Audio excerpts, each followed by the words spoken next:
thoughts about touching new money. I'm having rich dreams. Know everything ain't what it seems. I had to get it by any means. Came from the bottom, I'm straight out the gutter. Can't show no love, but got love for my brothers. Yeah, we gonna war whoever. By the way, we gonna war whoever. I'm having a whole lot of thoughts about touching new money. I'm having rich dreams. Know everything ain't what it seems. I gotta get it by any means. Came from the bottom, I'm straight out the gutter. Can't show no love, but got love for my brothers. Yeah, we gonna war whoever. By the way, we gonna war whoever. Time going forward, and I'm only getting older. My old friends heated, I shoulder, cost shoulder. Get to the money. Yo, what up, though? Welcome to another episode of the Don's Talk.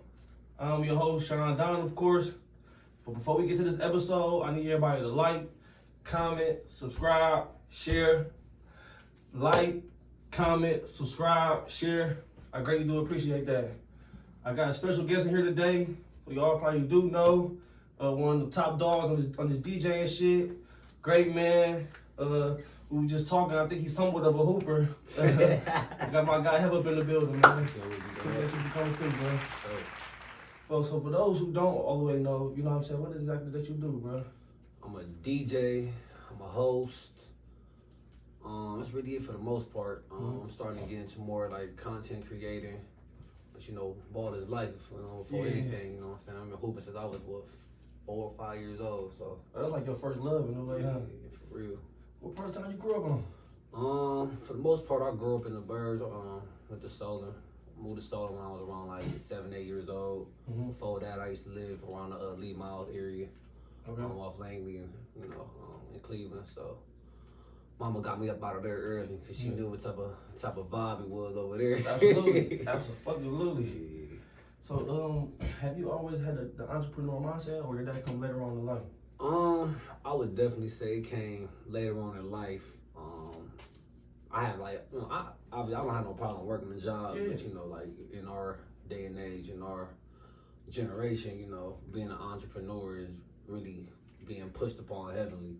Especially with the way the economy's set up. Like, nobody want to be working on the same job for 30, 40 years. And, we barely making ends meet with that job nowadays. So, I'll say that to say that because some people be cool with that shit. You feel me? So, what made you want to be an entrepreneur, though?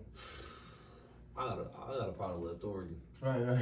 It's not, let me reword that. Like, I don't have a problem with authority, but, like, it's like a lot of people don't know how to really be true leaders, and they don't really know how to manage. So it's like, when the personality I have, like I'm a natural rebel. So like, absolutely, if I see something and I know it's not the way it's supposed to be, like I'm gonna do it my own way. Absolutely, and I'm gonna bet on myself before I bet on somebody else for sure. So like everything though, what made you want to pick up the turntables and shit? Sure, I was making beats before, so when I was playing ball, I was at a junior college in Arizona. I started making beats just randomly. I started like the summer 2017. Oh shit, for real? I was making beats for about a couple years, and then that's the summer I really started tapping more into DJing. But the DJing really took off, so I took a step back from making beats, because I was making beats for about a year and a half, 2 years up until that point. Started like 2015. And then I just started playing around in a little DJ app. Started getting busy. We was throwing a house party over there on Washington, across the street from the high school. I'm just talking about, So at least we was doing that. And then I had my first house party at OU. And ever since then, it's been up. Oh, yeah. So like, let's take a step back a little bit. So, playing basketball, that's how you got to your JUCO, right? Mm-hmm. So what was like your transition from basketball up into like the real world? I would say, honestly, I wouldn't even say JUCO, because I don't know if you're familiar with Hillcrest Academy, prep school in Phoenix. I heard about prep schools, but so not too much. Like, what did they do? Did they like prepare you for what? So, prep schools nowadays is kind of like that extra layer, that extra exposure to really get, unless you're a top nationally ranked player, the school you are at really matters. Absolutely. A lot of public schools don't really have the connections and the relationships with these big time schools and with these agents and with these out the country establishment teams and stuff. So going to a prep school, you have a lot of coaches, you got a lot of ex-players that were popular that went D1 who be running these programs. So they have those connections, they have those relationships. So, like myself, you know, I was a good player all my life, but I was always overlooked and like the underdog. So Right. I was able to get plugged in with the prep school, Hillcrest Academy. I did 1 year post-grad there. Ended up going to JUCO. Ended up doing 1 year in JUCO, then coming back home, trying to walk on, didn't work out. And I was already making beats and DJing, so that's kind of like what bridged my transition from basketball into really the music scene with making beats and DJing. So you say the house party that you threw on OU was like, so that's when you knew it was on some shit like, all right, I'm about to smash the light. So like, what was some steps you had took to really just take this shit serious? I was already kind of like partying. That's another reason why I didn't go for. Because I mean, it was in high school. I was 16 going in a rumor, 16 going in a college party. So I already just naturally had that vibe. Like, you know, I'm not really a people person, but I know how to be a people person. Right. If I'm around a decent group of individuals, or I'm around like my close friends and we all going out, you're gonna see a different side of me. Whereas when I'm like by myself, or I'm around people I'm not really familiar with, because I'm really an introvert for real. So yeah, that's funny though, because I'm like the same way. It's like I know how to turn on though. I'm definitely an introvert though, but I know how to be social. Exactly. You know? And that's, everybody don't got that, because some people be either one way. You feel me? You know, it's like being ambidextrous, man, left-handed and right-handed, you know. Hell yeah, so, you know what I mean, now you into this DJ world, you know what I mean, you made a name for yourself. I want to know, like, some hardships. Like, do you ever think about quitting at one point in time? Or was it always up for you since you started? More times than not, For probably real? ready to say, the hell with this, the hell with this shit, like. Right. But I mean, at the end of the day, I be thinking about stuff like, you know, I don't got no plan B. Like, I don't want to be a DJ my whole life. I'm using DJ to be like the foundation for me to open up other doors and get into other stuff. Because I know one of my biggest goals is 3 years from now, I want to be my own club owner, or my own lounge owner, or my own restaurant lounge owner. One of those 3 avenues, you know, I want to be my own. You got a name for it already? I don't yet. I got a couple, but it really depends on where I open up at. Because, you know, I don't want to open up something and they already got that name in that city. So it really just depends on what market and what city I'm in. And that's going to really dictate, you know, the name and the vibe that I have for that particular establishment at the time. Okay. So you ain't even like kind of like think about putting one here? I have, but I mean, Cleveland's so up and down right now. Absolutely. I mean, they're in a big transitional period as far as like, you know, where they want their nightlife to be at. You know, they want to move it off from where West 6 is at, and they talking about renovating the flats and moving back a lot of the stuff back down the flats. You got the Euclid area, a lot of bars and lounges moving up in the Euclid area, up the way. They got a lot of lounges up that way, so it's like, it's real spotty. It is definitely. And it's definitely hard to like, sometimes, I know sometimes when I want to kick it, I'm like, damn, we want to go downtown, do you want to go here real quick? Like, so I definitely understand what you're saying. Another spot that slept on too is that Midtown area with Case. Oh yeah? That's slept on heavy. What's the fuck is up in there? That's crazy. Nothing for that's what I'm saying. It's like, that's a real hot spot area where, you know, if you got the right plan, you got the right connections, you can open up something and really make something shake. Cause you know, you got the city right there, but you also got Case right there. So it's like, at that point, it's like, well, who do you want to cater to? You want to cater to the college crowd? Do you want to cater to the 21 and up city, but you still got the 20 and up college students and post-grad students that go there as well? So who needs somewhere to kick it at? So, yeah. So what would you say like your failures teach you though? I definitely got a couple failures. I'm a hothead for one, so Yeah. I definitely, you know, used to pop my shit a lot.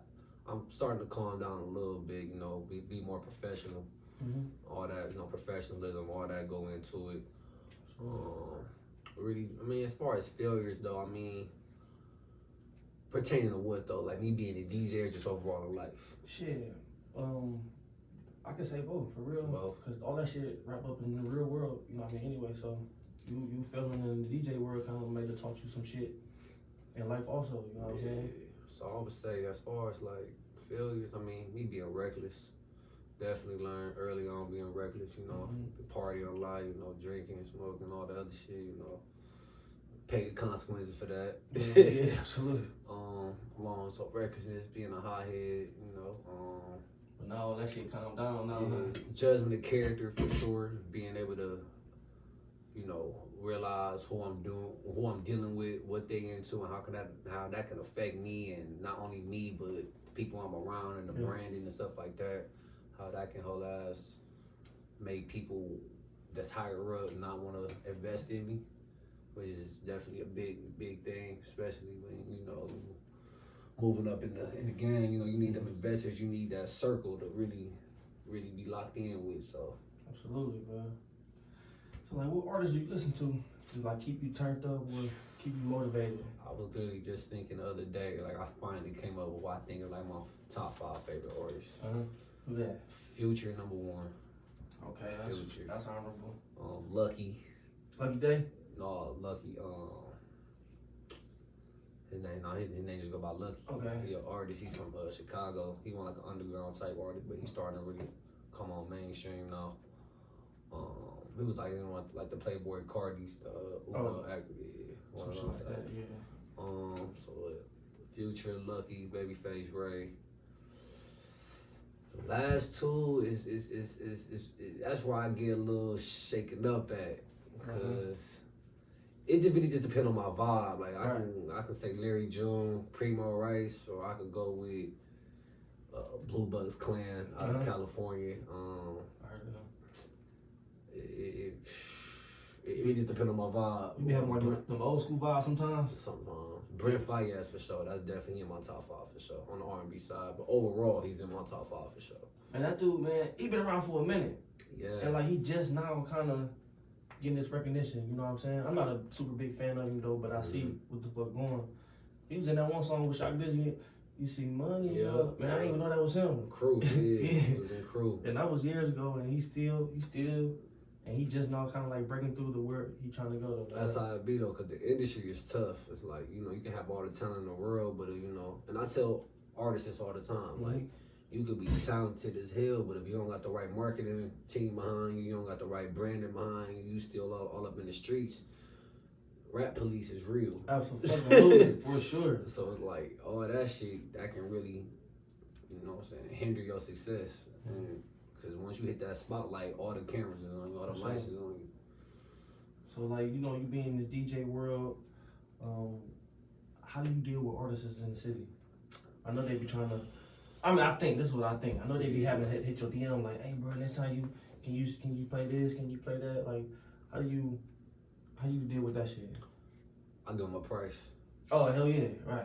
And a lot of conversations die. Absolutely. I'm just being honest. Yeah. Like when you, like for example, when I'm DJing, you got artists that come up to me and they want to charge me like 25. It's happened to me actually on last Saturday. The artist came up to me, he charged me like $20, $25 to play this song. Like on the spot, or this was like on the spot. Oh, he tried to force it. And I try to look out, like I try to look out for artists, but it's like, what I need artists to understand is just like you gotta make sure that your song is fitting the setting. Right.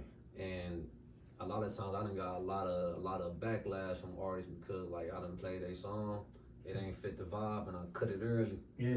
They get an attitude, and I'm like, dog, that's why I really try to get artists to connect with me outside, going into the club, so like I can really give them real feedback. Yeah. Like this song ain't really it, or I'm saying, you like, I like your style, but like for the where you want me to play your song at is not gonna really be a good fit.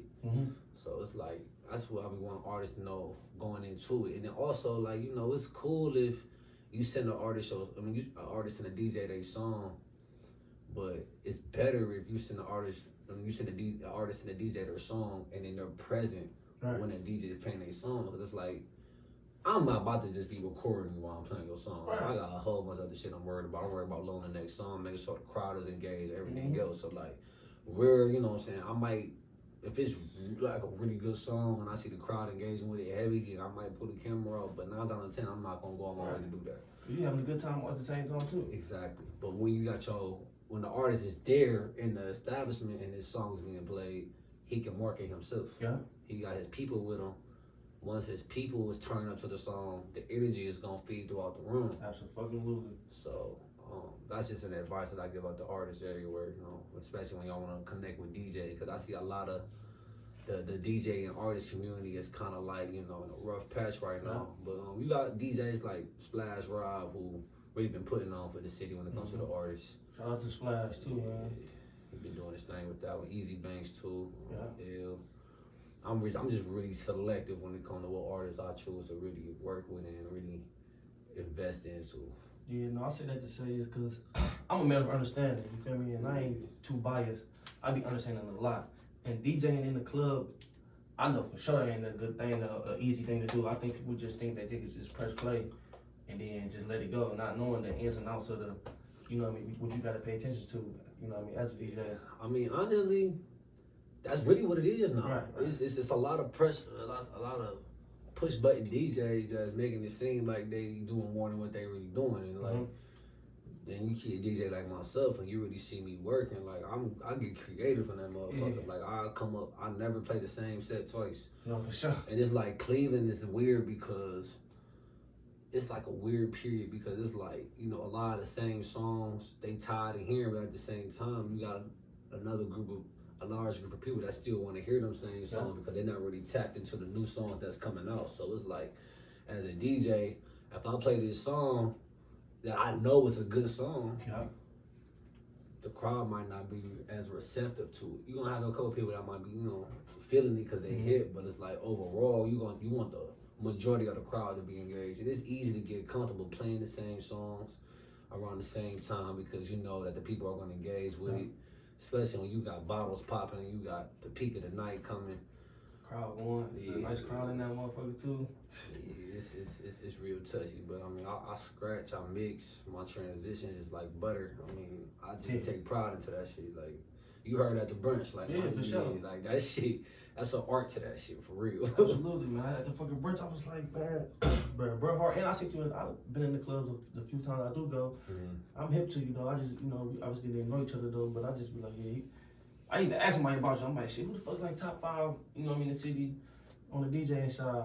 I ain't really know too many, though, but motherfucker said your name and shit. And I'm like, shit, is that nigga top 3? Nigga was like, yeah.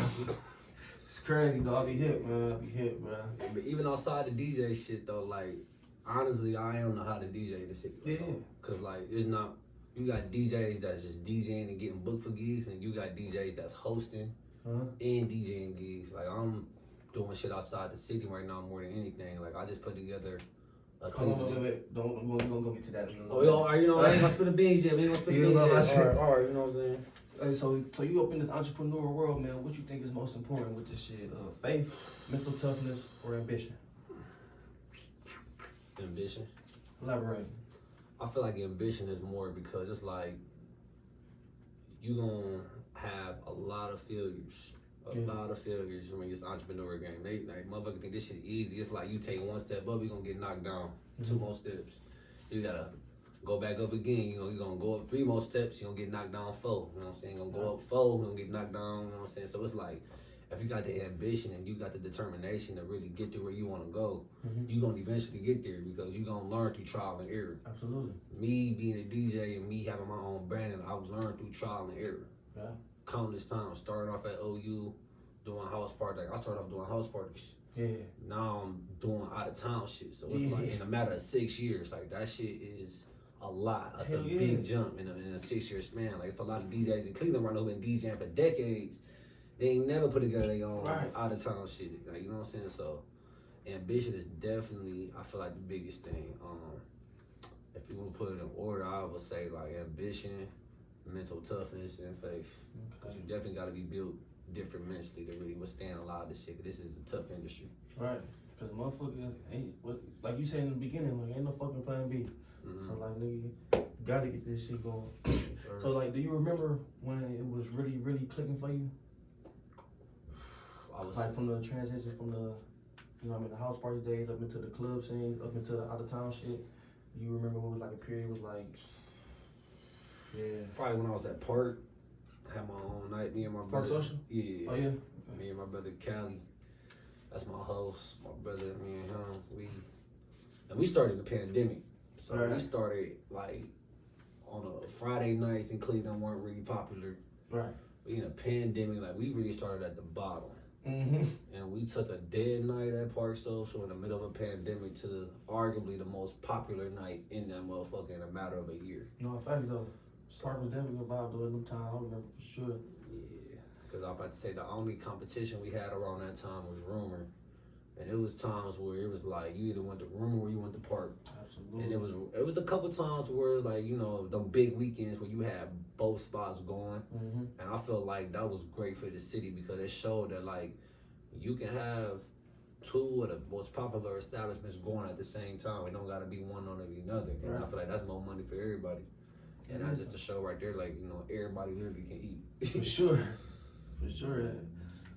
So like who or what inspired you? Honestly, myself. Really? Yeah. Cause like, I mean, I really recently kind of like had to sit down and really think about like who my favorite DJs are. And like, I don't really do research on DJs like that.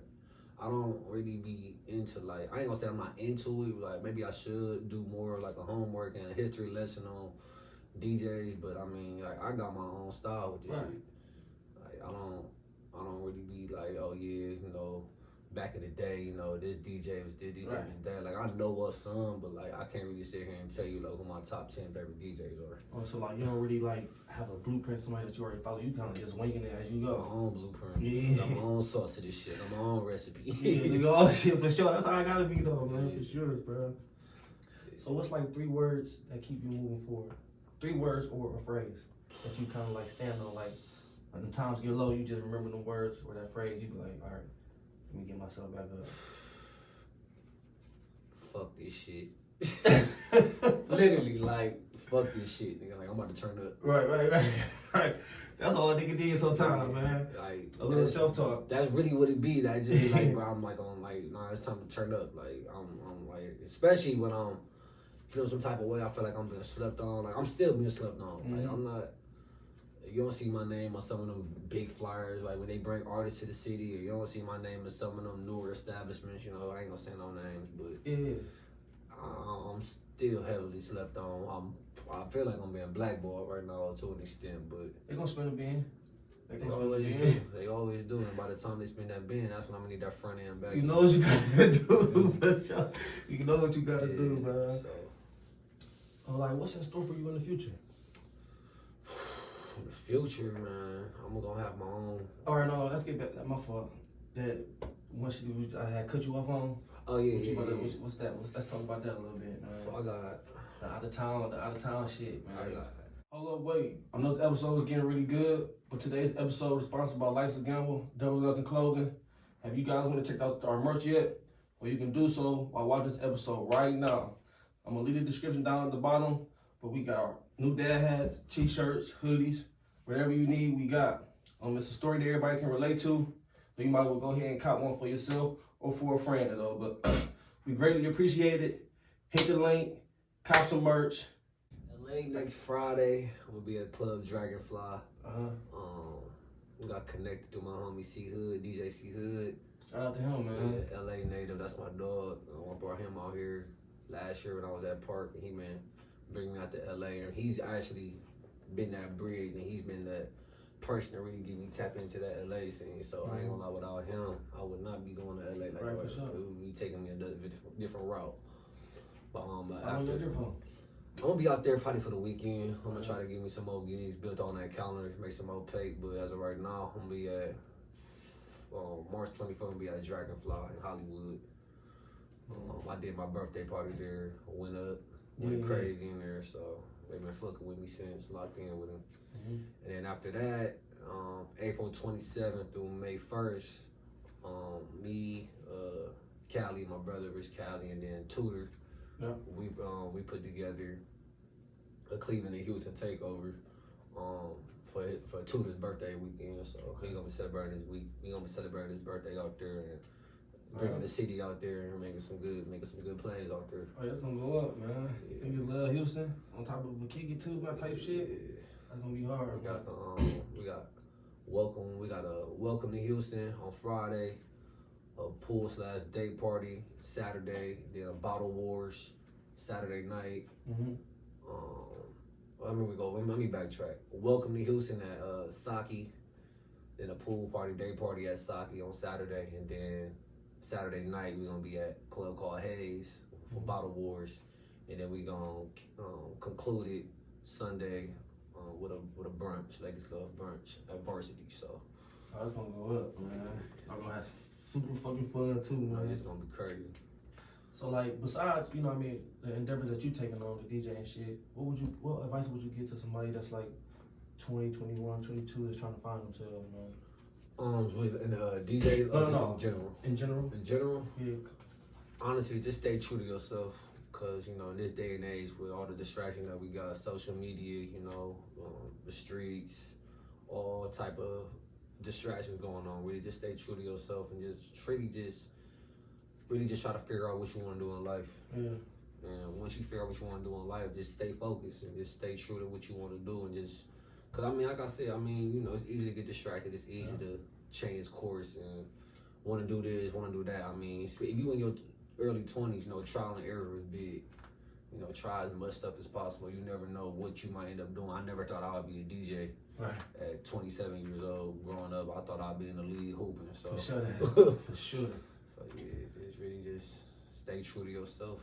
Yeah, I'm piggyback on that too, man. Definitely true to yourself. Stay true to yourself. Find yourself. I know it's like cliche to say though, but you really gotta tap into what you actually like. You know what I'm saying? For sure. Slow down on women. You know what I'm saying? Do not get kids at an early age because it'll slow you down. Because when you do find yourself, you're gonna have kids that's gonna just slow the shit down. You know what I'm saying? So I'm gonna take a shot to that. you know what I mean? Slow the fuck down. Cause bruh, you know what I'm saying? Them kids ain't cheap, man. Not at all. Not at all. I had my first one. I'm 27. My son turned 5. I was 22. I was still in school. I was 23, man. Yeah, see, here after me, yeah. So look, bro, I want to take a shot, man. Just to look what you into, bro. I respect it. Shout out to Flo. Yes, sir. Cleveland brand. We don't drink the best on the Don's Talk, man. All right. I don't even drink vodka for real, but it's the only vodka I do drink. Yeah. Willingly, at least. So keep doing your thing, bro. Sure. Salute you, bro. Appreciate you. Yep.